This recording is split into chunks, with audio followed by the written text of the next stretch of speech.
Mundo Solidario.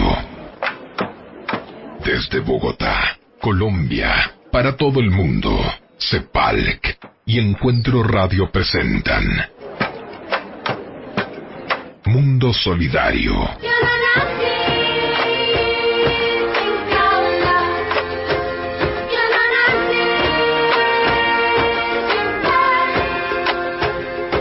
Mundo Solidario, una producción del Servicio Internacional Cristiano de Solidaridad con los Pueblos de América Latina. Óscar Arnulfo Romero.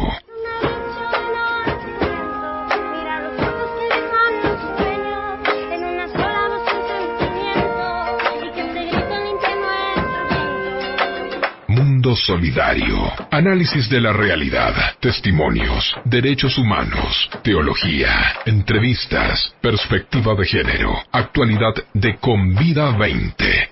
Mundo Solidario. Mi corazón pega fuerte para gritar a los que no sienten ni perseguir a la felicidad. Mundo Solidario.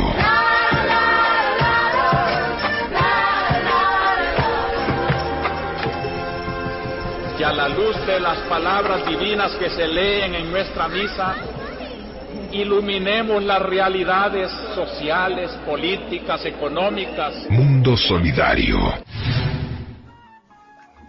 Buena tarde, comienza Mundo Solidario, un programa de SICSAL, del Servicio Internacional Cristiano de Solidaridad con los Pueblos de América Latina, Óscar Arnulfo Romero.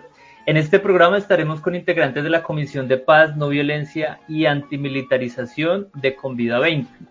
El día de hoy, el tema que vamos a tratar es el contexto político de Colombia. Quien les habla es Alejandro García Pedraza, asistente de la Coordinación de Paz Cristo Internacional para América Latina y el Caribe, ambientalista y defensor de los derechos humanos. El día de hoy vamos a estar con Solángela Hoyos, integrante de la Mesa de Comunica por la Paz, Edwin Mosquera, coordinador del proyecto de Comunidades por la Vida de la Iglesia Luterana de Colombia, María Eugenia Mosquera, con Pazcol, pues la comunidad es Construyendo Paz por Colombia y por Presente por la Paz. También estará Marta Inés Romero Medina, coordinadora de Paz Cristo Internacional para América Latina y el Caribe, y otros invitados e invitadas que estarán aportando a esta lectura política de la situación de nuestro país. Y que queremos, a través de este programa de radio, compartir algunos mensajes para que podamos seguir desde los movimientos y organizaciones haciendo esa lectura para construir la paz en la región. Entonces vamos a iniciar el día de hoy dándole la palabra a Edwin Mosquera, coordinador del proyecto de Comunidades por la Vida de la Iglesia Luterana de Colombia. Edwin, buena tarde. Hola Alejandro, buena tarde, un saludo a todas y todos quienes nos escuchan en este momento y van a reproducir este espacio.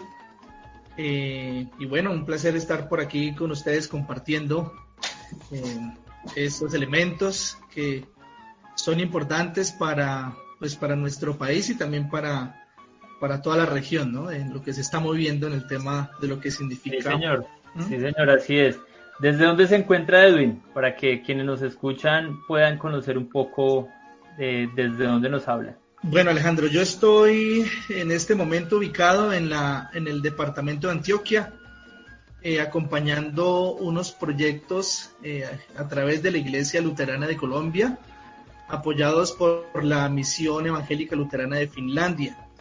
En este caso es un proyecto que se llama Comunidades por la Vida, muy cercano al trabajo con comunidades afrodescendientes, indígenas y campesinas, también firmantes de paz, que se ubican en el occidente del departamento de Antioquia, el municipio de Frontino y Dabeiba, y en la subregión del Urabá, en el municipio de Mutatá. Entonces, en este momento estoy desde la capital del departamento, en la ciudad de Medellín. Perfecto, Edwin, muchas gracias por ese contexto para que las personas conozcan ahí ese importante trabajo de la Iglesia Luterana en Antioquia, en Medellín en especial, que es la capital. Edwin, entonces entrando un poco en materia, ¿qué nos puede comentar usted acerca del contexto político? Pues yo quisiera partir de, digamos, mi intervención diciendo que era un momento quizá que muchos en Colombia, sobre todo quienes estamos y hemos dedicado la vida a la defensa de los derechos humanos, pues que estábamos un poco a la expectativa de un nuevo gobierno que rescate realmente lo que significa un Estado social de derecho, que vuelva a nuestro país ese importante grado de humanidad que venía perdiéndose en cada gobierno de turno, porque pues obedecen a unas políticas, pues además de neoliberales, en contra de la vida humana y de los territorios, ¿no? Por lo que significa un negocio en toda la visión del ser humano y de sus territorios, y eso pues venía cada vez más en degradación de la dignidad de los pueblos, sobre todo de los más vulnerados, las comunidades afrodescendientes, indígenas, campesinas, barriales también, de los sectores populares. Entonces yo creo que es muy importante este cambio, esta transición, este respiro, yo digo, que merecía el país hacia esa búsqueda de lo que ha recogido el pacto histórico en Colombia, que es una diversidad de pensamientos, de ideas también, de renovación en el quehacer de la política en el país. Allí yo creo que es un paso muy importante que empezó ahora el 20 de julio con la posesión del nuevo Congreso de la República. Creo que eso es clave, lo que significa que al pacto histórico pues también se sumen las 16 curules de paz que surgió en el marco del acuerdo entre las FARC-EP y el gobierno del Estado colombiano. Entonces creo que también va a haber quizá una armonización allí en ese escenario donde se van a tomar las decisiones, y eso va a posibilitar también que el presidente Gustavo Petro y la vicepresidenta pues también tengan un grado importante de acción en perspectiva de devolver la dignidad popular al país. Yo sí quisiera también, Alejandro, pues mencionar también pues que con mucha preocupación el gobierno, que es este gobierno que va a salir, el del gobierno de Iván Duque, según el último estudio que nos ofrece Indepaz, cerró con casi 930 líderes y lideresas asesinados, casi 245 firmantes de paz, ¿cierto? 261 masacres durante su periodo de gobierno, desde su posición el 7 de agosto de 2018, y digamos que han sido 1.144 víctimas de masacre. ¿Por qué quiero mencionarlo?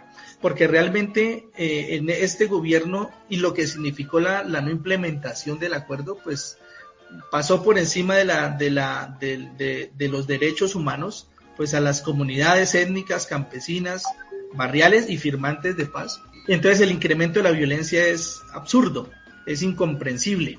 Entonces creo que es el momento de que toda esta situación de vulneración a los derechos pues tenga ya un cambio necesario en la práctica en este nuevo gobierno.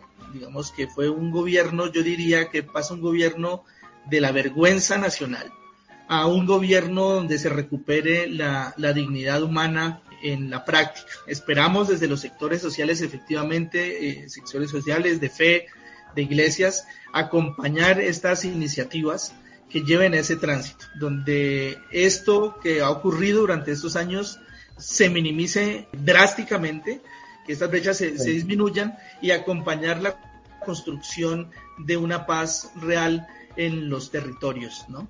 Entonces yo quería como dejar inicialmente esos elementos en esa transición de que nos revive la esperanza para las comunidades que han sido y hemos sido víctimas de la violencia en este país. Así es, Edwin, muchas gracias por esa reflexión, ese análisis importante. Entonces, importante y lamentable recordar ese diagnóstico de cómo entrega Duque el país, y es precisamente una cantidad de masacres, líderes y lideresas asesinados, firmantes de paz, que preocupa, y que con este nuevo gobierno efectivamente se espera se pueda construir esa paz completa y haya efectivamente verdad, justicia, reparación y no repetición. Vamos entonces a darle la palabra a María Eugenia Mosquera de Compascol, de las comunidades Construyendo Paz por Colombia y por Presente por la Paz. María Eugenia, bienvenida, ¿cómo estás? Hola Alejandro, muy bien, gracias. Un saludo a ti, a todos nuestros compañeros y compañeras y a quienes nos escuchan en Mundo Solidario. Bueno, primero contarte que estamos como Compascol en diferentes lugares de Colombia.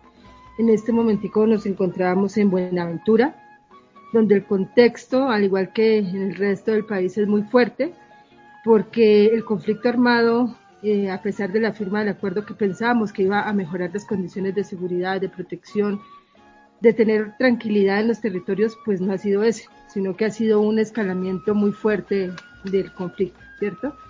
Entonces justo tenemos allá más de 1.000 familias desplazadas de Calima a San Juan, justo por la presencia permanente de las estructuras sucesoras del paramilitarismo y que lamentablemente el gobierno actual se hace el ciego frente a todas estas realidades que estamos viviendo.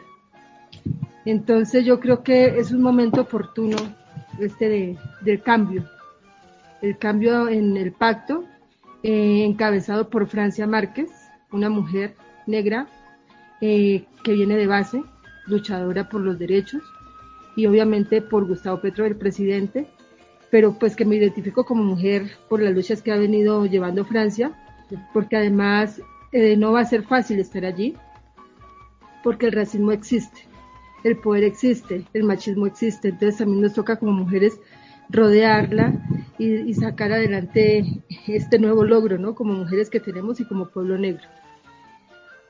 Para nosotros como organización de víctimas, la expectativa más grande que tenemos con el gobierno actual es que se pare el río de sangre. Ya no soportamos más muertes en los territorios, como lo decía Edwin, de firmantes de paz, de líderes, lideresas sociales, defensores y defensoras de derechos humanos, que cada vez que decimos algo o nos amenazan o nos asesinan. Entonces es preocupante, de hecho, que en estos días se han venido aumentando, ¿no?, los asesinatos tanto de firmantes como de líderes y lideresas. Entonces ya es urgente también que pare esta oleada de sangre, porque nuestro país no merece seguir en este conflicto como se está viviendo. Bueno, lo que queremos nosotros como pueblo, el reconocimiento como protagonistas de esta historia que comienza, ¿no?, porque es un nuevo momento que estábamos esperando desde hace mucho tiempo. Desde hace unos días a los compañeros de Convida 20, esto es un parto que veníamos esperando, un parto que nos ha dolido mucho y que por fin como que vamos a ver los resultados, el nacimiento del nuevo cambio, de vivir sabroso, y vivir sabroso es vivir en condiciones dignas, no con dinero como las comodidades que la gente se imagina. Y yo creo que para transformar en que seamos realmente los protagonistas, se quiere la implementación integral del acuerdo final de paz, porque esa ha sido una lucha de nosotros también desde las víctimas, que lamentablemente el gobierno anterior no quiso hacer la implementación, se oponía a todo, y esperamos que en este gobierno lo podamos hacer de la mejor manera y hacer énfasis en el punto 5, que es el nuestro, de víctimas, para que se siga fortaleciendo el sistema integral de paz. Ya tenemos el informe que entrega la Comisión de la Verdad, entonces mirar qué ruta vamos a seguir y que el gobierno siga impulsando todo este trabajo que venimos haciendo desde los territorios. Creemos que lo urgente en nuestros espacios también es la reconciliación, ¿cierto? Y entonces tenemos que llegar muy pronto a esto, porque realmente el universo de víctimas es muy grande, son más de 400.000 víctimas reconocidas. Entonces, ¿cómo vamos a acercarnos a esa reconciliación real desde los territorios?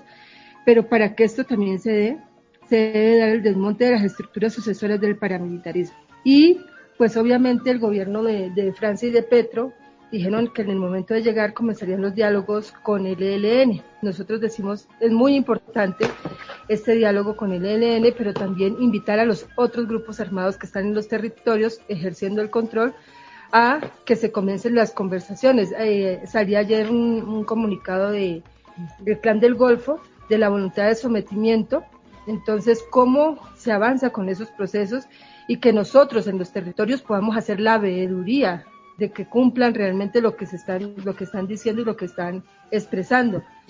Algo también muy importante para nosotros es las curules de paz, que fue una parte que nos vinimos luchando como víctimas en el marco de la implementación, y eran las 12 curules de paz, dentro de las cuales tenemos 16 curules de paz, dentro de las cuales tenemos 2 curules de Compascol, la del Pacífico Medio y la de Meta y Guaviare, con los compañeros William Aljure y Orlando Castillo. Con ellos también tenemos muchas expectativas, porque además de las curules de paz, pues está el nuevo Cámara y Senado, que la mayoría es del Pacto Histórico. Entonces realmente tenemos mucha esperanza en lo que se puede venir para acá, pero también hay que andar con mucho cuidado, porque también pueden comenzar a matar, a asesinar, a amenazar, para que no continúe este trabajo y deslegitimar lo que se viene haciendo. Y resaltamos los nuevos nombramientos que se han hecho, como el compañero Yule, como Patricia Tobón, que han sido muy cercanos a los procesos y que hoy están ocupando cargos muy importantes para nosotros a nivel nacional. Perfecto, muchas gracias. Importante, me gusta resaltar algunas frases. Me parece muy importante esa frase de: como pueblo exigimos el protagonismo de esta historia que comienza. Y es que en este programa de radio hemos estado también informando precisamente todo lo que llevó a que Gustavo Petro fuera el presidente de Colombia, pero también precisamente se consolidara ese gran proyecto político popular que se llama el Pacto Histórico. Y es que viene de un proceso de movilización de décadas exigiendo la paz, y de una coyuntura muy fuerte que pasó nuestro país con el paro nacional. Entonces sí es importante efectivamente darle la voz a las comunidades y que sean gobierno, es decir, que este sea el gobierno del pueblo. Vamos ahora con Solángela Hoyos. Solángela, integrante de la Mesa Ecuménica por la Paz. Bienvenida a este programa Mundo Solidario y adelante, ¿cómo estás? Bien, Alejandro, un saludo para ti, para los compañeros Mosquera, para Pablo y para los compañeros y compañeras que están muy pendientes de este programa Entre Pueblos. Bueno, yo quiero y agregar de lo que están diciendo los compañeros. Me parece que hay un aspecto importante que se ha venido dando como en ese momento, que digamos, de lo que se esperaba en lo electoral. En la primera vuelta había mucho pesimismo, pero en la segunda vuelta, aunque había mucha tensión, se logró realmente como la victoria que esperábamos, que quería. En general, creo que muchos movimientos y muchas organizaciones le apostamos a la vida, a la paz, a la construcción realmente de país, ese país que todas y todos hemos soñado con justicia social y ambiental, y creo que ese momento ha llegado. Pero este momento también requiere no solamente la emoción y la alegría y la esperanza, sino que requiere también de poner los pies en la tierra para mirar cómo nos vamos a mover durante estos 4 años. Creo que hay muchos ojos, muchas miradas, no solamente del campo internacional, sino nacional, sobre todo de los grupos oponentes, porque realmente ellos van a seguir haciendo la oposición dentro de la bancada inclusive de gobierno, básicamente en el Congreso, y ellos ya manifestaron que iban a hacer oposición. En el momento de la elección de Petro dicen que no, pero uno sabe cómo se mueven estas aguas y sabe uno que ellos no dan puntadas sin dedal y que se esperaba realmente que ellos ahora vayan a poner bastantes trabas, digamos, a los proyectos de ley que se logren presentar en el Congreso, pero a su vez hay mucha esperanza porque como nunca habíamos logrado que se tuviera una mirada y una presencia en el Congreso de la República distinta a lo de siempre, ¿cierto? Entonces hay como una esperanza de que se actúe y se trabaje desde el Congreso como realmente los grupos que están desde esa perspectiva, no solamente del Pacto Histórico, sino de otros movimientos pequeños, pero que sintonizan mucho con esta propuesta del Pacto Histórico, y creo que ahí se logra un trabajo. Hay algo que me llama la atención y es, antes los empalmes entre un gobierno que sale y un gobierno que entra, se daban más de tú a tú, es decir, el ministro que sale, el ministro que entra o ministra, y la población en general no se daba cuenta de cómo era la entrega o del informe sobre lo que sucedió durante un cuatrenio. Y ha sido muy llamativo, y es que el empalme no se ha hecho de ministro a ministro, sino que se han nombrado unos equipos técnicos. Y esos equipos técnicos, sobre todo los que están en este momento muy de la mano con Gustavo Petro y Francia, y es que se ha logrado realmente que se pudiera generar, aparte de los equipos técnicos, unos encuentros por ciertas temáticas que también recojan qué fue lo que hubo durante esos 4 años y proyectivamente qué se espera en lo siguiente, ¿no? Entonces creo que eso ha sido muy importante y entonces se han dado los encuentros de empalmes en salud, en lo ambiental y en otras temáticas que se han venido jugando también, es decir, cómo lo está viendo los movimientos sociales, cómo lo está viendo el pueblo y cómo queda esto, ¿verdad? Entonces creo que está jugando un papel muy importante estos grupos y porque realmente uno se da cuenta, aunque intuye, aunque sabe cómo se dan las dinámicas, también hay unas perspectivas de cómo se va a hacer en el... Hay un aspecto también que parece importante, que lo podamos medir y de qué maneras viene a ser como una de las preguntas a contestarse periódicamente, y es en qué situación económica se entrega el país. Y eso va a ser bastante, digamos, puede ser limitante, por lo que realmente los recursos prácticamente que se entrega al nuevo gobierno es bastante pequeño. Y eso pues preocupa porque cómo se va a lograr realmente en este gobierno, cómo dar respuestas a las, digamos, solicitudes de los distintos grupos, de las distintas temáticas que van a pensarse para lograr pues que el país vaya devolviéndoles ese Estado social de derecho, pero que en la práctica también vaya permitiendo mejorar las condiciones de vida. Eso es una cosa. Y lo otro es que se anunció siempre desde que se nombró a Francia y a Petro que se iba a realizar un gran diálogo nacional. Y tengo para contarles, porque esto es de viva voz, que hoy estuvimos en reunión con la coalición de movimientos sociales, y es que se están haciendo unos pequeños pilotos de cómo podría darse ese diálogo social. Ya se hizo un piloto en Pasto, se hizo en otro municipio, creo que es de Nariño, Roberto Payán, y prontamente va a realizarse en la ciudad de Quibdó. Esos pilotos van a servir como derrotero para mirar cómo puede ser esa metodología para que desde lo territorial se dé el gran diálogo. Creo que es una de las cosas que nos va a permitir realmente en esa construcción de paz, en ese diálogo con los grupos, en ese diálogo con la población civil, pues se va a mirar realmente cómo se puede hacer ese gran diálogo nacional. Y una cosa que yo quisiera culminar, y es lo siguiente, y es cómo vamos a hacer la pedagogía en la calle, en la parte educativa popular y en la parte de los otros escenarios educativos, políticos, etcétera, porque realmente mucha de nuestra población que solo ve los noticieros y lee los periódicos mucho más tradicionales, no hay buena información, y mucha de nuestra gente popular pareciera estar también como que no sabe cuál es su horizonte, o si lo sabe sigue defendiendo las políticas anteriores, las políticas tradicionales. Y entonces yo creo que sí urge dentro del diálogo nacional y un diálogo permanente de lo que surja de esto, es cómo trabajar la pedagogía para permitir que la gente cambie de escenario, cambie de actitud y se piense que sí es posible cambiar el país, aunque los cambios de estructurales y de fondo se van a dar a muy largo plazo. Cómo convencer a nuestra gente que los pasos que se logren dar son pasos que van a ser decisivos para un futuro no muy lejano. Y por eso quería hacer. Perfecto, Solángela, muchas gracias. Interesante lectura. Dice Solángela, se requiere poner los pies en la tierra para mirar cómo vamos a caminar los próximos 4 años. Hay que efectivamente construir las bases sólidas para que este proyecto no sea solo un proyecto de 4 años, sino logre construir un proceso que dure muchos años más. Para eso tenemos que tener los pies en la tierra, y el tema de la metodología me parece supremamente importante. Ya estamos viendo cómo el gobierno en esa metodología muy llamativa de los empalmes, no fue como dice Solángela de tú a tú, sino fue efectivamente casi que un empalme a la ciudadanía, ¿no? Donde se contó con representantes de organizaciones y procesos de base.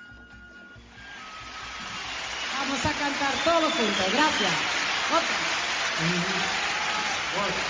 Vamos. Ahora lo vamos a cantar todos. Todos juntos, por favor. Gracias, muchas gracias.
Recuerden que están en el programa de Radio Mundo Solidario, un programa de SICSAL, del Servicio Internacional Cristiano de Solidaridad con los Pueblos de América Latina, Óscar Arnulfo Romero.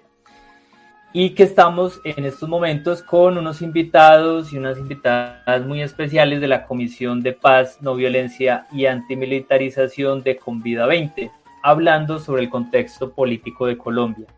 Entonces, en esta ronda final de 2 minutos, vamos a darle nuevamente la palabra a nuestros invitados para que envíen ese mensaje final de la lectura y cómo ven el país en estos momentos. Vamos nuevamente entonces con Edwin Mosquera. Edwin, usted nos contaba precisamente la importancia de la vinculación de los sectores populares y que han estado históricamente marginados a este proyecto político para que efectivamente pues sea un gobierno popular, y cómo eso tiene que ver efectivamente en la representación de estos sectores, y no solo en la representación, sino en la vinculación de estos sectores para hacer gobierno. ¿Qué mensaje daría usted precisamente para fortalecer estos procesos a nivel territorial? ¿Y qué otro mensaje final quisiera compartir a los oyentes y las oyentes de este programa Mundo Solidario? De nuevo, gracias Alejandro y a Mundo Solidario por siempre traernos en el radar con esta dinámica que venimos impulsando desde la Alianza Convida 20. Bueno, yo quisiera retomar en lo que tú preguntas, algo que decía Sol, y qué implica tener los pies en la tierra también, ¿no? Creo que es un reto grande lo que se viene ahorita en este periodo. Y es que efectivamente las bases hay que avanzar en el fortalecimiento de las bases comunitarias, de los territorios, ya en la base popular, creo que eso se ha dejado de hacer. Y yo creo que hay un elemento también fundamental, lo aprendí ahora en un encuentro de guardia indígena en el Cauca. Decían en su asamblea, tenemos que ser críticos también al nuevo gobierno. O sea, lo que significa también tener la esperanza, pero a la vez ser críticos a lo que vaya a pasar en estos 4 años, críticos en perspectiva de, pues también hay que hacer seguimiento a lo que se vaya a desarrollar, porque los retos son grandes, inmensos. Entonces el llamado es a poder fortalecer las bases en términos de lo que significa la implementación del acuerdo de paz, que eso es fundamental, en la búsqueda de los diálogos con la insurgencia del Ejército de Liberación Nacional, con el ELN, que eso es un tema clave para los territorios y que va hacia esa paz integral, llamémoslo así. Está el tema de la búsqueda de alternativas con los otros grupos que están al margen de la ley, como el Clan del Golfo y otras estructuras que son sucesoras del paramilitarismo. Creo que eso es fundamental. Ese tema de dejar siempre en las bases comunitarias la apertura a la salida dialogada a los conflictos, eso es fundamental. El tema de poder fortalecer con este nuevo gobierno las experiencias y mecanismos de protección al territorio, en términos de lo que también el avance de la gran minería, por ejemplo, en diversos territorios, el tema de mecanismos de protección a la biodiversidad, a la vida misma, creo que es una tarea. Y yo creo que hay un elemento que es muy particular, y lo decía Gustavo Petro en sus redes sociales. Las vías terciarias, por ejemplo, solamente por ilustrar, las vías terciarias van a ser contratadas con las juntas de acción comunal. Eso da un poder inmenso a las bases de allá, que siempre han sido las últimas en enterarse qué pasa en los territorios, qué pasa en las veredas, en los resguardos, en los territorios colectivos donde las comunidades padecen de extraer sus productos. Creo que ese mensaje también es muy diciente, ¿no? El tema de educación. Entonces yo creo que hay que preparar las bases en esa perspectiva. Paz y garantía plena de derechos. Y muchas gracias, Alejandro, compañeros, compañeras de Mundo Solidario. Perfecto, Edwin, muchas gracias por sus aportes, por sus reflexiones y desde luego por ese gran trabajo que realizan desde la Iglesia Luterana en Colombia y a nivel mundial. Es importante, un mensaje muy solidario para todas las personas que nos escuchan, sobre todo con esos procesos que han defendido los territorios, el agua y la vida del despojo de la gran minería que contamina agua, suelo y aire y afecta no solo pues también a la madre tierra, pero también a esas personas que están cultivando la tierra, campesinos, niños, niñas, es decir, a toda la población. Vamos entonces con María Eugenia Mosquera. María Eugenia, nuevamente ya el mensaje de cierre. Me parece importante y le invito un poco de pronto a reforzar esa expectativa fuerte que se tiene, con la que también Edwin finalizó su mensaje, y tiene que ver con esa gran construcción de la paz completa. Y es que pues efectivamente es un tema esencial para que Colombia realmente pase a ser esa potencia mundial de la vida, y es que seamos ejemplo en la resolución de conflictos y en la construcción de paz. El ELN, el grupo de la guerrilla del ELN, efectivamente va hacia el proceso de diálogo, pero los demás grupos, escuchaba en noticias, efectivamente están en un proceso de sometimiento a la justicia, que es algo completamente distinto. Sin embargo, en medio de un diálogo político con el gobierno, pues se busca tener unas condiciones efectivamente para poder realizar este proceso en este contexto. Entonces, María Eugenia, bien pueda continuar, tiene la palabra. Vale, Alejandro, pues muchas gracias. Bueno, el mensaje iría también desde lo que hemos vivido, ¿no?, en los territorios, que ya después de más de 200 años de resistencia, de lucha social, popular, pues se da a luz un parto, como lo decía anteriormente, que podría significar una transformación real hacia la democracia, hacia la vida en dignidad, con un goce integral de derechos, ¿cierto?, a vivir sabroso, con condiciones reales en los territorios. Pero también tenemos que ser conscientes de que esto va a traer un costo muy grande y va a ser también un coletazo pues al modelo que siempre nos ha dominado y a las élites que han gobernado por siglos, porque ellos no van a renunciar a todos los privilegios que han tenido de poder, ¿cierto? Entonces ahí nos toca estar muy preparados. Algo muy importante es que nos toca ser conscientes de que los cambios no son de 4 años y ya. Es un proceso que debemos seguir, y lo hemos venido diciendo, es cómo en estos 4 años se comienza el cambio, pero la gente no puede esperar que en estos 4 años todo cambie y que entonces luego vayan a decir es que Gustavo Petro y Francia no cumplieron, porque eso no sería lo que estamos buscando. El cambio tenemos que mantenernos en el poder durante varios años, obviamente rotando las personas, porque tampoco queremos que se eternicen en el poder las mismas personas, pero es un proceso a largo tiempo, que no solamente en estos 4 años lo vamos a lograr. Y lo de insistir nosotros en que justo lo que tú hablas del ELN y de los otros grupos, en los territorios es urgente que se desarme todos los grupos que hay, porque ya con más armas en los territorios sigue ocurriendo, siguen desplazando, siguen asesinando, y lo que quieren hasta este momento es hacer el despojo para las grandes empresas. Entonces estamos esperando todos estos cambios para mantenernos en los territorios, para disfrutar nosotros mismos de los territorios y que las armas desaparezcan. Va a ser difícil porque es una cosa muy complicada, porque la guerra es un poder y es la economía que se mantiene, pero que mínimamente se garanticen condiciones reales de estar y que se hable con todos los grupos y que se sigan fortaleciendo los diálogos pastorales, los diálogos humanitarios desde las bases, porque además algo que creemos que es muy importante y es que la voz de las víctimas somos nosotras mismas sin intermediarios. Muchas gracias.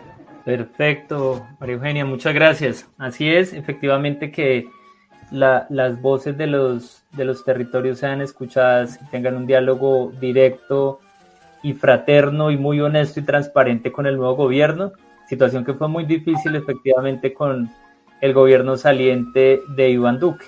Sol Ángela, te doy entonces la palabra para cerrar en nuestro nuevo mensaje. Me parece que con lo que decía María Eugenia, tú lo tocabas en la primera intervención, y es cómo lograr construir ese proceso, efectivamente que la gente conozca qué significa vivir sabroso, esos elementos políticos e ideológicos que logran generar unas posturas políticas desde la ciudadanía, pero que los medios desafortunadamente no le dan ese poder, esa relevancia, y que seguramente será el trabajo fuerte en los territorios no solo en zona rural, sino también en las grandes ciudades, en los barrios populares, hacer ese trabajo para que la gente forme un criterio y efectivamente pues ejerza sus derechos ciudadanos en el sentido de hacer control social, pero sobre todo participar en la vida política, participar en la vida democrática, y que esto no les cueste la vida, que no les genere riesgo. Adelante, Sol Ángela. Gracias. Sí, exactamente, Alejandro.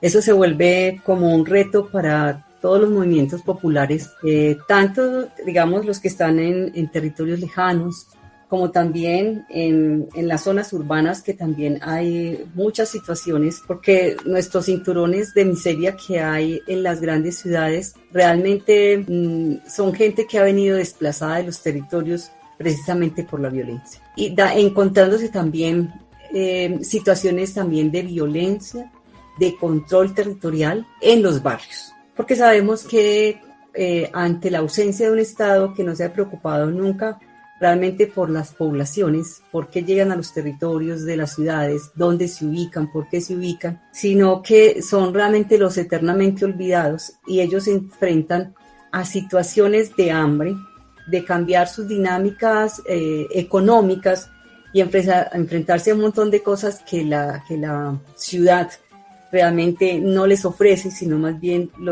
les aumenta las problemáticas del hambre, de la miseria, de encontrarse con control también territorial por parte de bandas que se van organizando en las bandas y que ejercen bastante control, con fronteras invisibles que son prohibidas de cruzar de un lado a otro, y que eso le ha costado la vida a muchos jóvenes también. Y se ha dado el desplazamiento interurbano, con muchas circunstancias, porque algunos han logrado establecerse en la ciudad, tener su casita, pero al recibir las vacunas, al recibir nuevamente amenazas, al asesinarse inclusive a sus hijos, es una situación bastante compleja lo citadino, que otros barrios de mejores condiciones sociales no lo ven, porque no lo padecen. Y eso significa también es cómo saber llegar en lo territorial ciudadano, o citadino más bien, cómo trabajar en los barrios, tratando de que la gente también se sienta que puede ser partícipe de muchas cosas para que las condiciones de vida en la ciudad también cambien,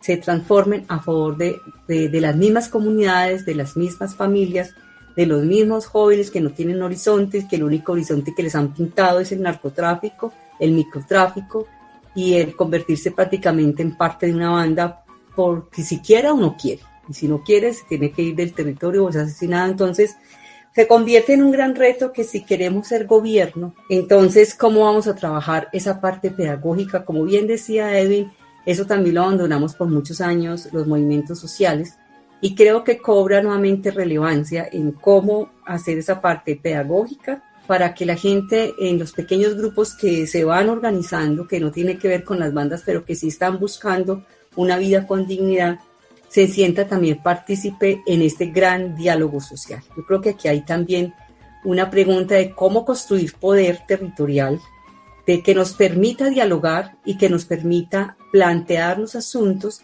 que puedan ser muy vitales para el plan de desarrollo, porque estos diálogos que se van a dar territoriales tienen la finalidad de recoger no solamente la situación que ocurre en los territorios, sino las búsquedas de salidas, de alternativas, y que todos nos sintamos copartícipes y también nos sintamos implicados en cómo construir esas, circunstancias que permitan caminar hacia una vida con dignidad y que se vean reflejadas en un plan de desarrollo que los anteriores gobiernos los hacían realmente sin participación activa de la sociedad civil. Creo que eso también es una circunstancia que nos está invitando a los movimientos y a las organizaciones grandes y pequeñas, cómo dialogamos entre nosotros, cómo comenzamos a construir juntos, porque también ha habido una situación que los movimientos adquirimos un poder y realmente desacreditamos a otro movimiento que tenga también poder. Entonces yo creo que la construcción colectiva, aunque tengamos aspectos similares y en el cómo nos diferenciemos al hacer las cosas, no nos distancie, sino que nos aúne, porque necesitamos realmente la unidad social si queremos construir, aún en medio de la diferencia, aún en medio de desacuerdos, pero cómo se dialoga para aprender a construir permanentemente, para que no se repita, así como uno dice, no se repitan no más los asesinatos, las desapariciones forzadas, no más, tampoco repitamos los errores de no saber construir con otras y con otros un territorio con propuestas activas y que no solamente es llevar una propuesta, es cómo entre todas y todos lo hacemos viables en las condiciones en las que se encuentran los territorios. Entonces creo que eso es un gran reto para la construcción a largo plazo. Perfecto, Sol Ángela, muchas gracias. Mensajes muy importantes, la paz, efectivamente, como la posibilidad de el gran reto que tiene Colombia, la paz para lograr transitar y acabar todas las diversas formas de violencia que hay en nuestro país, la violencia física directa con el conflicto armado, pero también esa violencia estructural, racista, patriarcal, esa violencia económica que busca el despojo de los territorios para el impulso de los proyectos megamineros. Todo este tipo de modelo violento que es sistémico, efectivamente pues se busca acabar y construir la paz a partir del poder popular, la participación activa en el gobierno, en el control social de los movimientos, las organizaciones sociales y sobre todo ese fortalecimiento en los territorios. Muchas gracias por participar. Vamos entonces ahora con un tema musical y luego le damos la palabra a nuestro compañero Pablo Ruiz desde Santiago de Chile. Muchas gracias.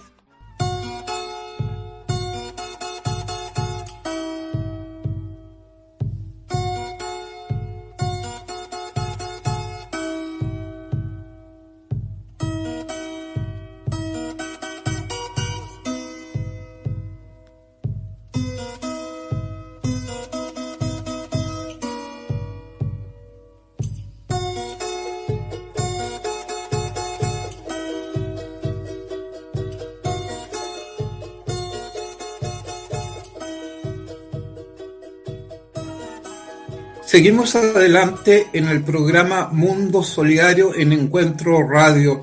Les habla Pablo Ruiz desde Santiago de Chile.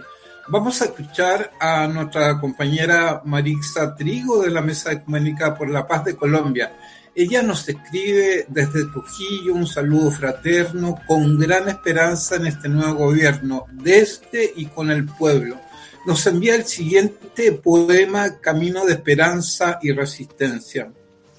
Bueno, este poema es la vivencia que estamos sintiendo acá en Colombia con la esperanza de una nueva realidad, con el pacto histórico, con el nuevo gobierno. Desde la Comisión de Paz de Sigsal le dedico este poema. Caminos nuevos de resistencia y esperanza al sueño de una nueva Colombia. El camino no es fácil. Está lleno de injusticia y corrupción. Líderes, lideresas les arrebatan la vida y los sueños. Detienen los pasos de un pueblo que lucha.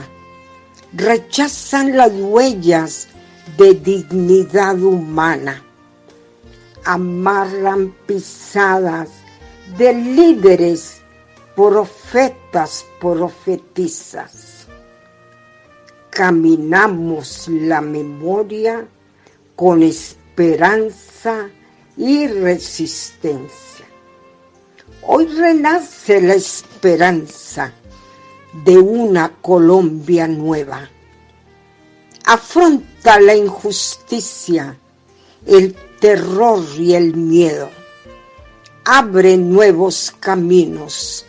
Construye desafíos, democracia participativa, salir de la pobreza, respeto y dignidad a rostros culturales.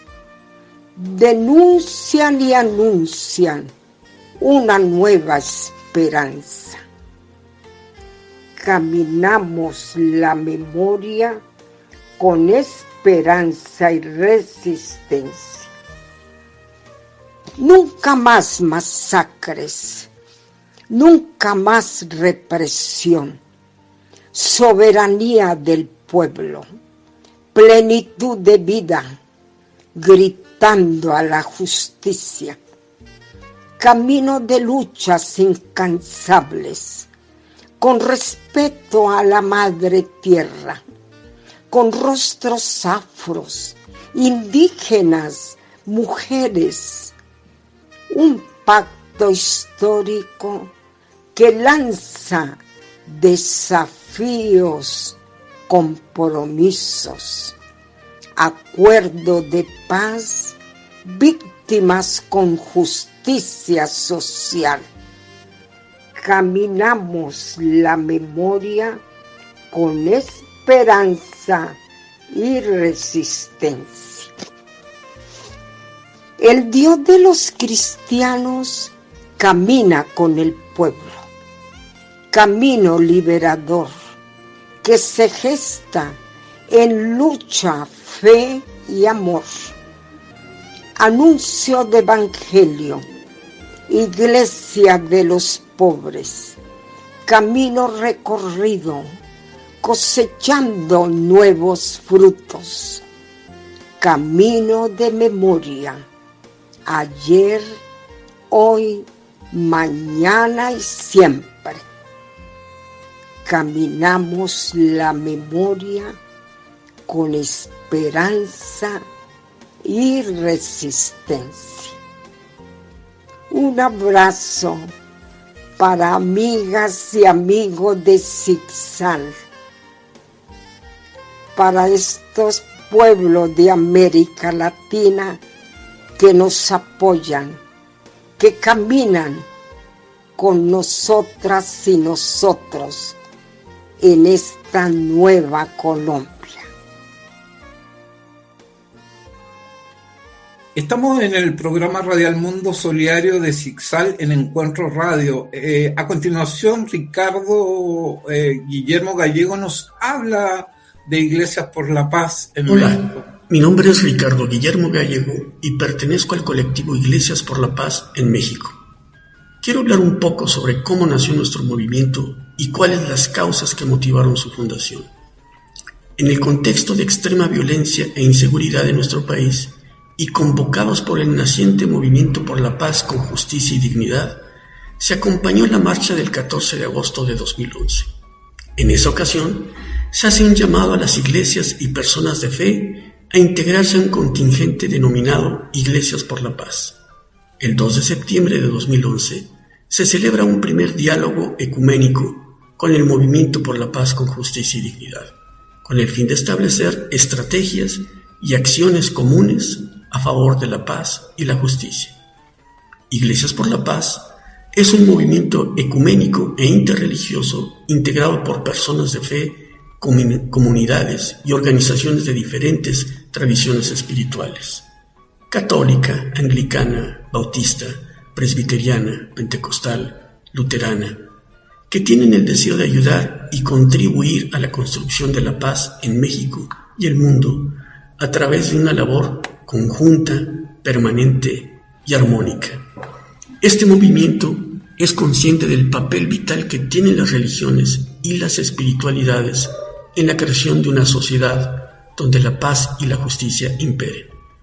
Por ello, lleva a cabo acciones de sensibilización dirigidos a la sociedad en general para facilitar este proceso desde una dimensión ética y espiritual de anuncio, denuncia y servicio. Así, los principios que fundamentan nuestras acciones son la no discriminación y la no violencia como los dos grandes ejes rectores, acompañamiento a personas víctimas de la violencia, suma de esfuerzos con actores eclesiales y sociales, nacionales e internacionales, y comprometidos en las causas de la construcción de la paz y la justicia. Y dos líneas de acción enfocan nuestro quehacer: la incidencia pública, en solidaridad con las víctimas a través de acciones de anuncio y denuncia y de resistencia civil pacífica desde la fe; formación para la paz, espacios que contribuyen a la reflexión, herramientas y estrategias de construcción de paz, priorizando a las iglesias y personas de fe a un compromiso por la verdad, la justicia y el amor. El clima de inseguridad y violencia en nuestro país no es menor al tiempo que iniciaba el movimiento de Iglesias por la Paz. Hoy, las condiciones sociales, políticas y económicas de nuestro país, desde sus diferentes cotos de poder, siguen engendrando muerte y desolación. No podemos permanecer indiferentes ni pasivos ante el clamor de tanto dolor e impunidad. Por lo tanto, afirmamos que el espíritu de toda religión es el aliento, el ánimo que mueve e impulsa a ser y hacer caminos de acciones que conducen a la creación de condiciones de espacios justos, de seguridad, justicia y paz. En alusión a nuestro posicionamiento ético público del 12 de septiembre de 2011, reafirmamos nuestro compromiso de hacernos visibles como una expresión espiritual ecuménica e interreligiosa que denuncie con firmeza la injusticia hoy imperante y hacemos firme denuncia de las causas estructurales de la inseguridad.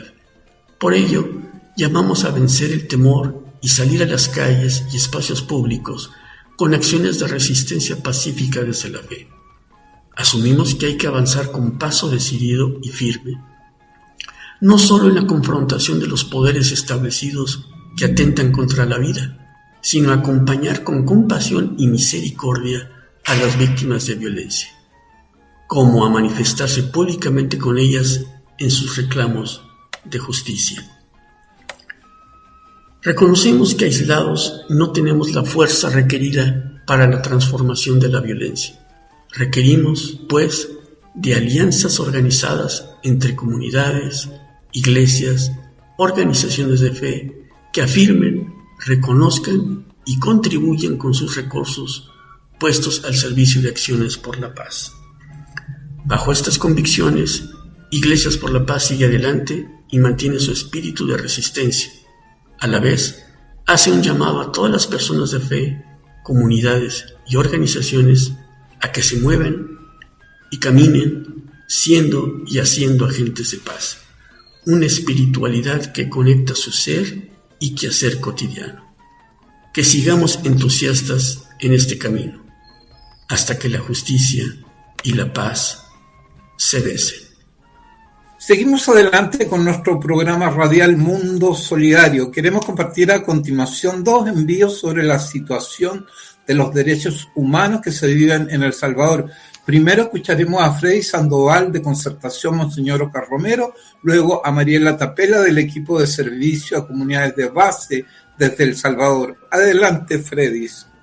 Hola a todas y todos.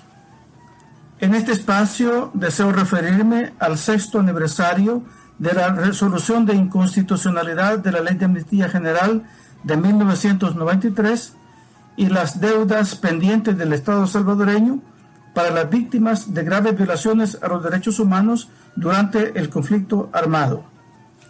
Veamos. El 13 de julio de 2016, la Sala de lo Constitucional de El Salvador emitió una resolución declarando inconstitucional la Ley de Amnistía General que había sido aprobada en marzo de 1993. Dicha ley había sido la justificación del Estado salvadoreño para que los crímenes de lesa humanidad y de crímenes de guerra quedaran en la impunidad durante 23 años. Las víctimas de tales crímenes, por su parte, siempre demandaron del Estado salvadoreño que les cumpliera sus derechos a la verdad, la justicia, la reparación y las garantías de no repetición de tales graves violaciones a los derechos humanos.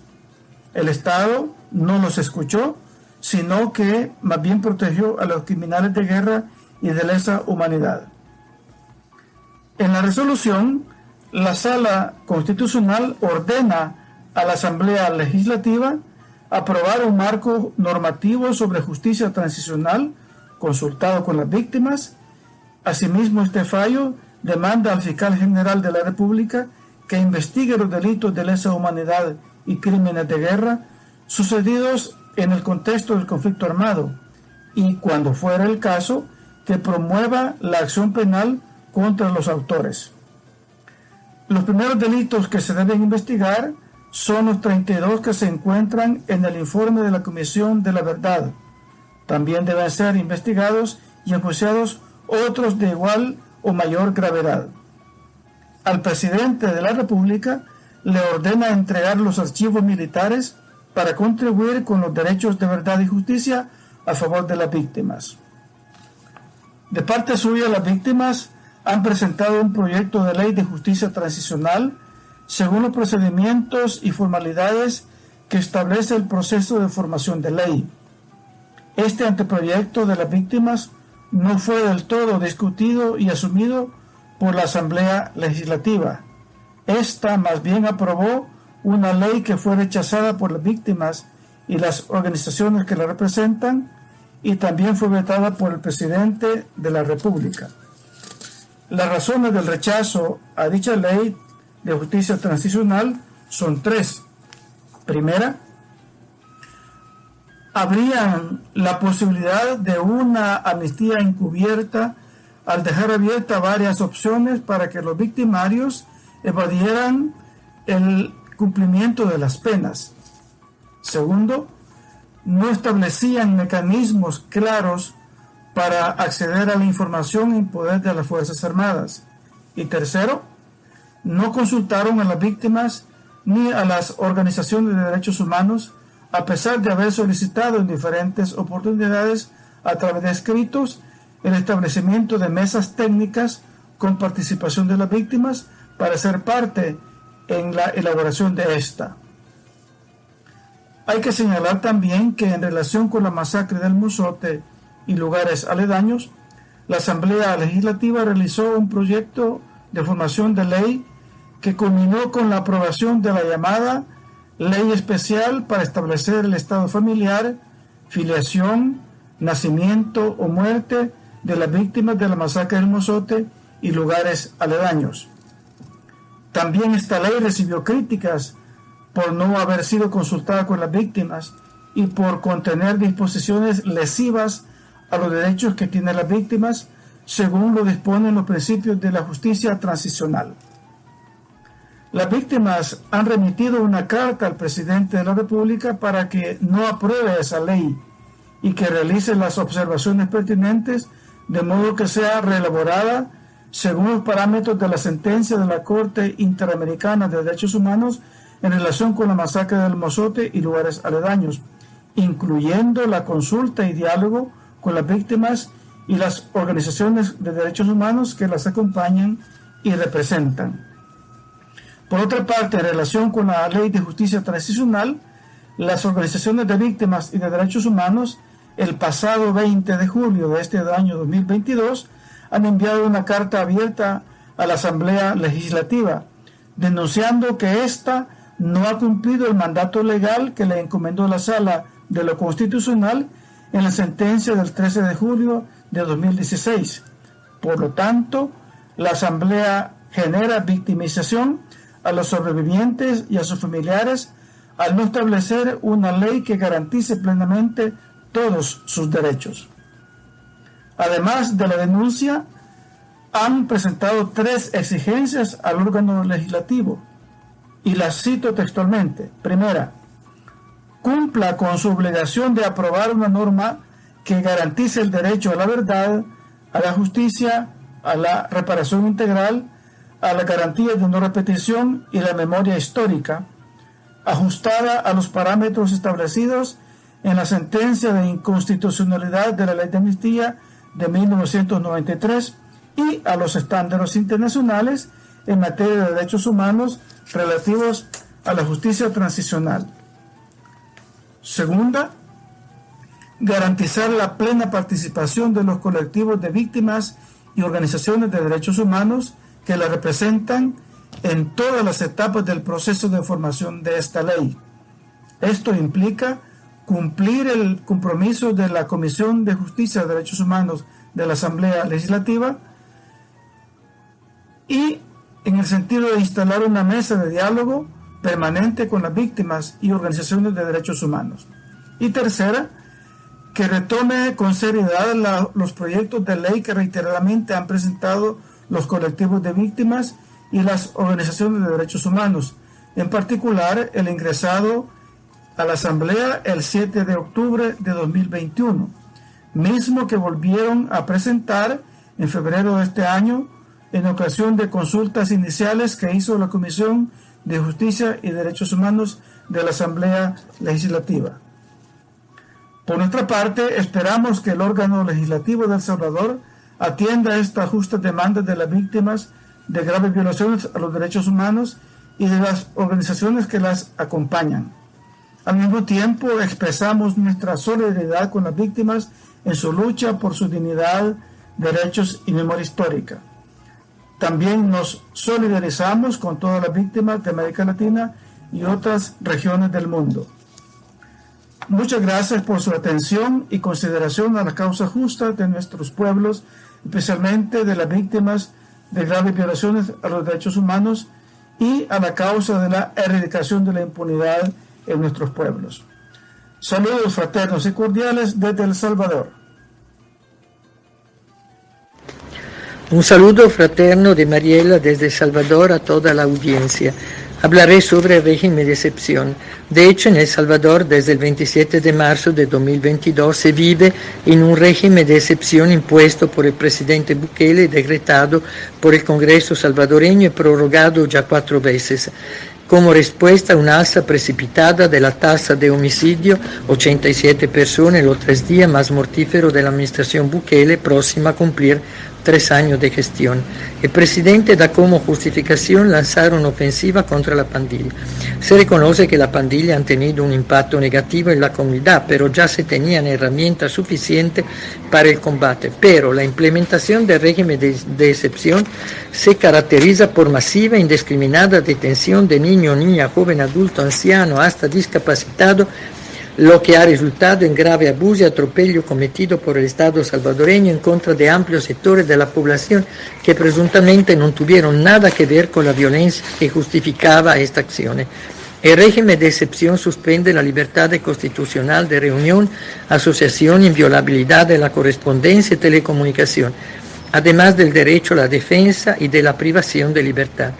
Según datos de autoridad policial, en los 71 días de régimen de excepción se contabilizan más de 37.000 capturas, principalmente en contra de personas que residen en barrios pobres y estigmatizadas por la presencia de la pandilla.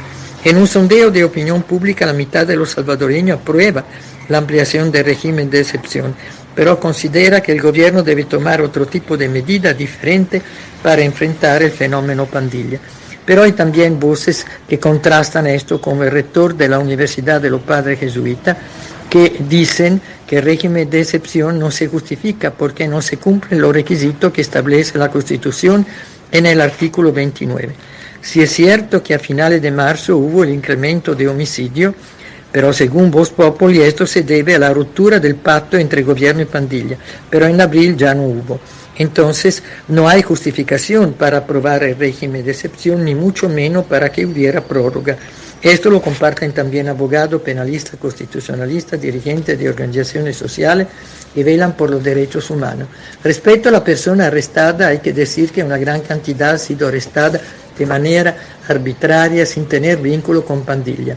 También refutamos lo que dice el presidente Bukele, que ha sostenido que solo el 1% es de error.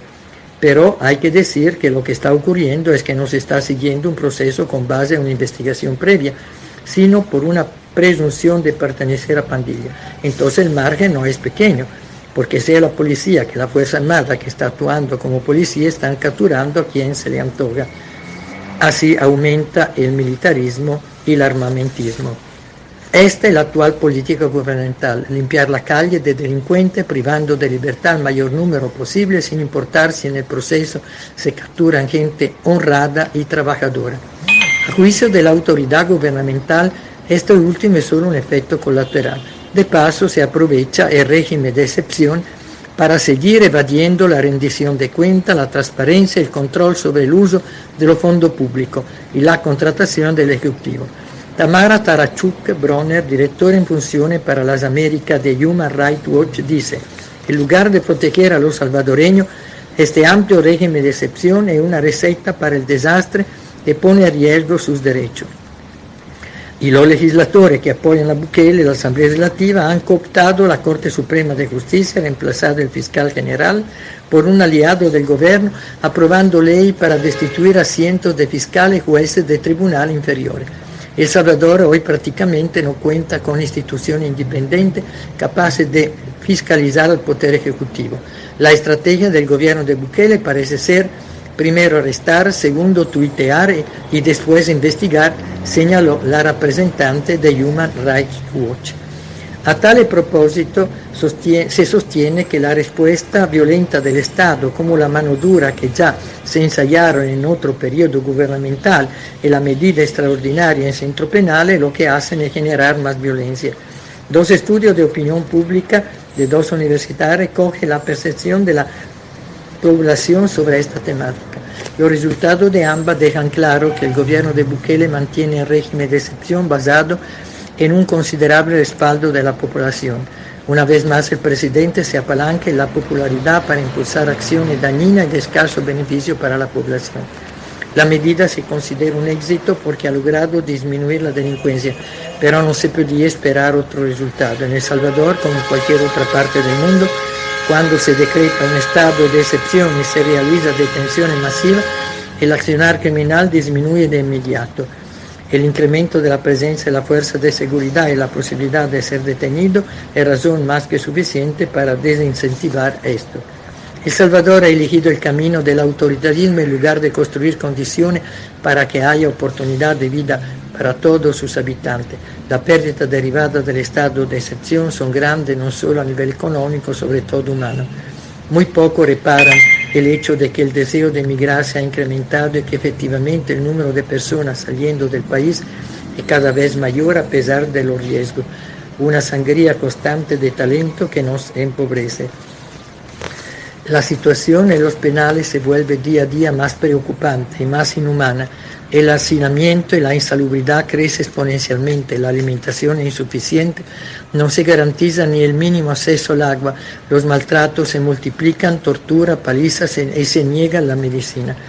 Todo esto eleva el riesgo de desencadenar una grave crisis humanitaria en los centros penales, lo cual podría provocar un incremento de casos de tuberculosis carcelaria penales y extenderse alrededor donde cientos de personas, principalmente mujeres y niños, permanecen en la calle en espera de noticias de sus familiares y anhelando que entre la liberación de algunos detenida que la autoridad hacen por la noche también de forma arbitraria, se encuentren sus parientes. La muerte aumenta, en muchos casos no coincide la causa de muerte registrada en el informe hospitalario con la justificación presentada en el informe oficial. No se realizan autopsias que por ley debería hacerse dada la circunstancia de la muerte. Hasta el 4 de julio del 2022, según datos oficiales, al menos 53 personas fallecieron bajo el régimen de excepción, bajo la custodia del Estado. Nosotros lo consideramos crimen de Estado. Estas condiciones solo pueden ser calificadas como graves violaciones a los derechos de la persona privada de libertad, violaciones que sufren tanto los responsables del delito como los que han sido detenidos de forma arbitraria, sin ninguna prueba fehaciente en su contra de haber cometido un ilícito. Mientras todo esto pase, la maquinaria de propaganda oficial se afana en hacer creer a la población que se está luchando contra el crimen.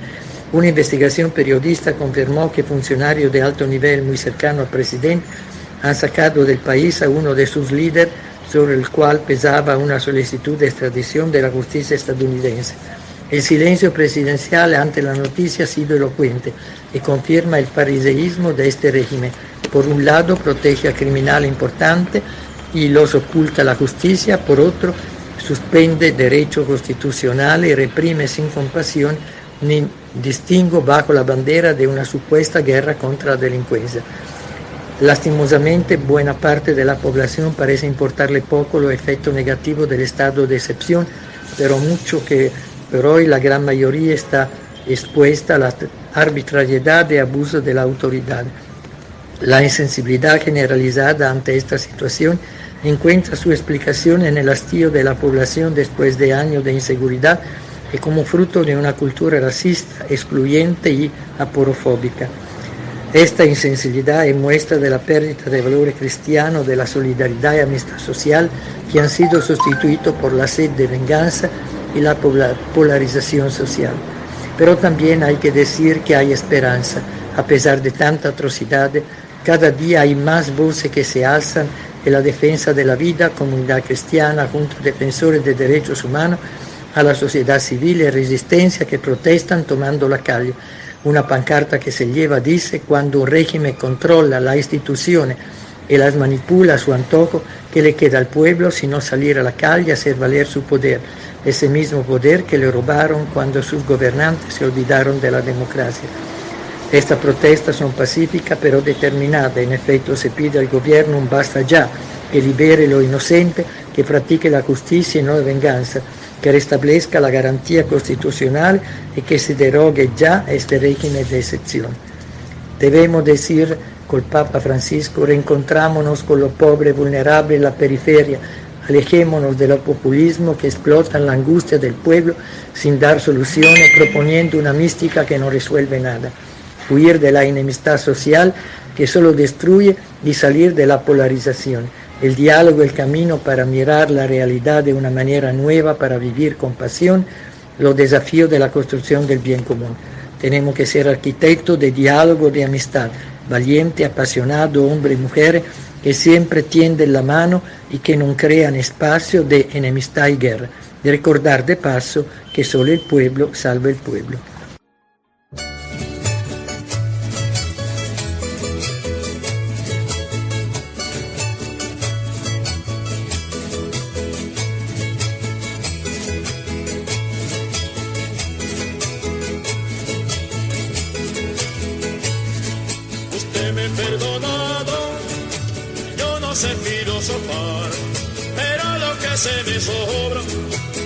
Para pensar que me tiene jorobado, ya de tanto trabajar, usted me perdona, amor, yo no sé filosofar.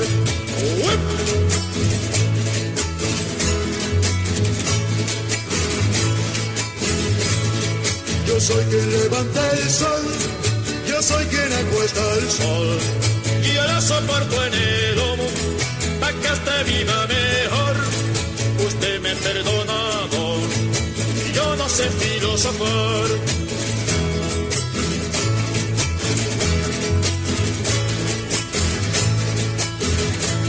Trabajar y trabajar y no me alcanza ni para el sudor. De tanto tragar el humo, tengo humo en el corazón. Usted me perdona, amor, y su alta saciedad. Bueno, seguimos adelante con nuestro programa radial Mundo Solidario y se encuentra con nosotros Erwin Lara Bravo del Comité Oscar Romero de Santiago de Chile y también parte del Observatorio para el Cierre de la Escuela de la América. Buenos días, Erwin Lara. Quisiéramos escuchar tu comentario político sobre la situación de Chile. ¿Qué tal, Pablo? Muy buenos días a todos quienes nos escuchan. Y lo más relevante, sin duda, en la situación que vive el país es el proceso de nueva constitución. El día 4 de septiembre próximo será un plebiscito para aprobar la propuesta de nueva constitución elaborada por la Convención Constitucional durante un año de trabajo. Y quienes se oponen a ello y quieren continuar con la constitución de Pinochet tendrán que votar rechazo. Yo creo que es importante destacar que esta nueva constitución, este proyecto de constitución, es una constitución democrática que se basa en valores éticos y de ello se derivan los principios fundamentales. Y me voy a permitir leer literalmente el artículo primero, que es el que proporciona el marco teórico de toda la Constitución, de todo el resto de la Constitución. Y dice así: Chile es un Estado social y democrático de derecho. Es plurinacional, intercultural y ecológico. Se constituye como una república solidaria. Su democracia es paritaria y reconoce como valores intrínsecos e irrenunciables la dignidad, la libertad, la igualdad sustantiva de los seres humanos y su relación indisoluble con la naturaleza. La protección y garantía de los derechos humanos individuales y colectivos son el fundamento del Estado y orientan toda su actividad. Es deber del Estado generar las condiciones necesarias y proveer los bienes y servicios para asegurar el igual goce de los derechos y la integración de las personas en la vida política, económica, social y cultural para su pleno desarrollo. Cierre comillas. Esta es una propuesta de nueva Constitución que consagra principios de transparencia, de igualdad, de libertad de pensamiento, de libertad de expresión, de respeto a las diversidades, los acuerdos de las mayorías y la garantía del derecho al voto libre, igualitario, secreto, universal e informado. Por lo tanto, es diametralmente contraria, opuesta a la Constitución que nos rige y que fue instaurada por la dictadura militar en 1980 y que nos rige hasta hoy, no obstante algunos cambios que se produjeron posteriormente a la reforma que hizo Ricardo Lagos en el año 2005.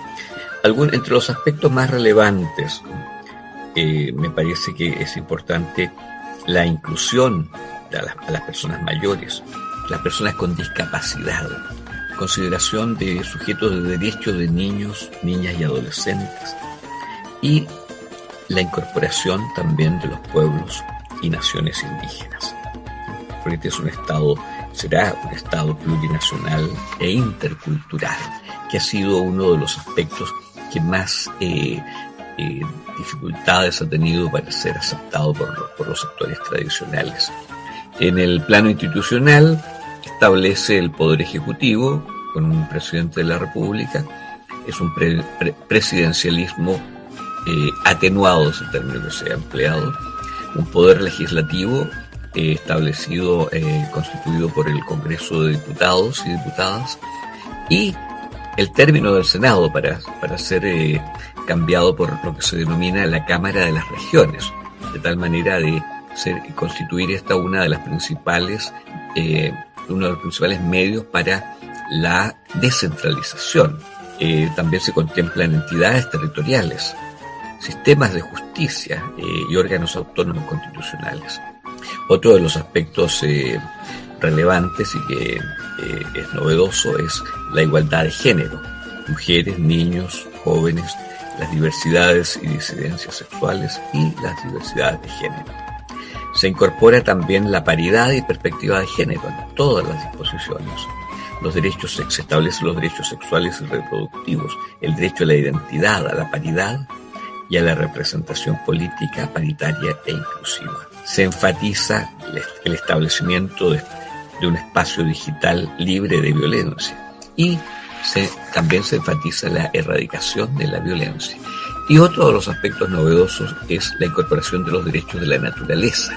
Esto considera indudablemente el significado y la responsabilidad del Estado en buscar formas de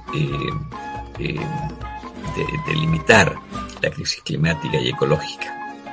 Se establecen la responsabilidad del Estado frente a los bienes comunes naturales. Se establecen los derechos ambientales y el derecho al agua y saneamiento. El Estado regional tiende a atender las necesidades territoriales. Se establece la autonomía política, administrativa, financiera y las autonomías de los territorios indígenas, que serán creados por la ley, el derecho a la educación y a la conectividad digital. En cuanto al ámbito de la economía, la nueva Constitución establece, y es uno de los aspectos más relevantes también, en contradicción con la Constitución de Pinochet, el Estado participará de la economía, ¿no? Considerando la responsabilidad fiscal, la equidad territorial, el desarrollo armónico con la naturaleza, el rol del Banco Central, los derechos de los consumidores. Se establece la posibilidad de empresas públicas municipales, la solidaridad interterritorial y el desarrollo de la agricultura campesina e indígena en la perspectiva de la soberanía, de retomar la soberanía alimentaria. En definitiva, En cuanto a los derechos humanos específicamente, o a los derechos económicos, sociales y culturales, se garantiza el derecho a la salud y se enfatiza el desarrollo de la salud mental, que es algo descuidado en el país. El derecho a la educación, el énfasis en la educación pública, la educación sin lucro para los que regentan este tipo de instancias. Se incorpora el trabajo doméstico y el trabajo de cuidado. Se habla del trabajo decente, que implica un salario digno y condiciones también dignas de trabajo. El derecho a la vivienda y a la ciudad, el derecho a la alimentación adecuada, el derecho al agua y al saneamiento, y a vivir en entornos seguros y libres de violencia. Se enfatiza también la necesidad de que el Estado se haga responsable de la verdad, justicia, reparación y garantías de no repetición en cuanto a las violaciones de derechos humanos que hemos vivido en el pasado y también ahora, en la actualidad. Eso sería de manera muy sintética lo relativo a algunos aspectos más relevantes y novedosos del proceso, del proyecto de nueva Constitución.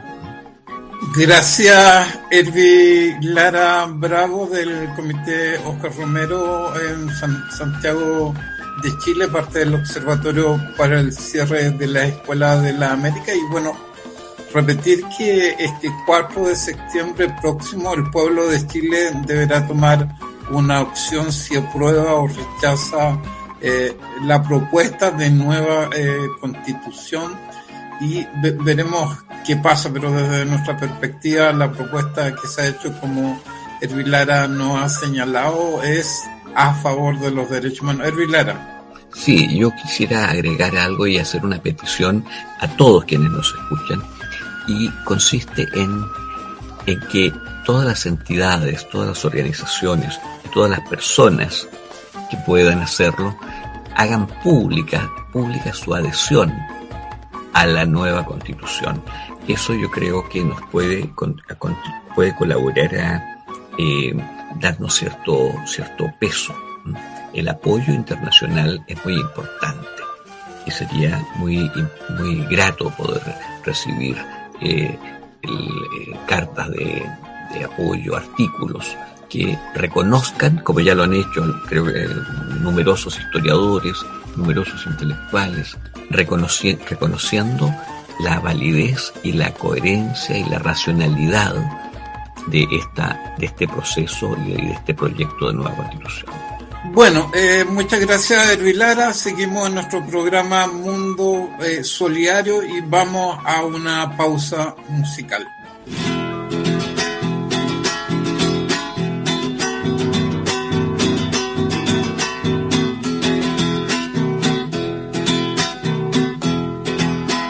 Para olvidarme de ti voy a cultivar la tierra, en ella espero encontrar remedio para mi pena.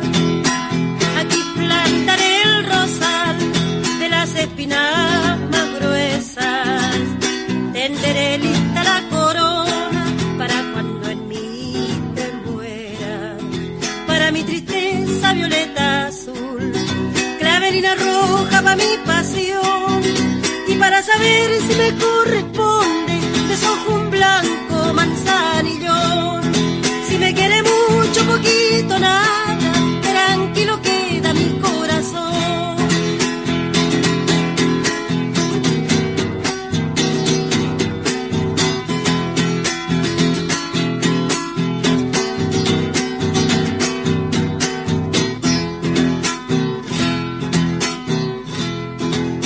Creciendo irán poco a poco los alegres pensamientos, cuando ya estén florecidos irá lejos tu recuerdo.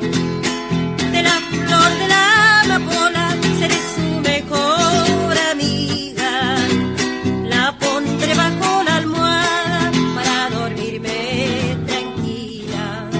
Para mi tristeza violeta azul, clavelina roja para mi pasión, y para saber si me corresponde desojo un blanco manzanillón.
Bueno, y así hemos llegado hasta el final de nuestro programa Mundo Solidario.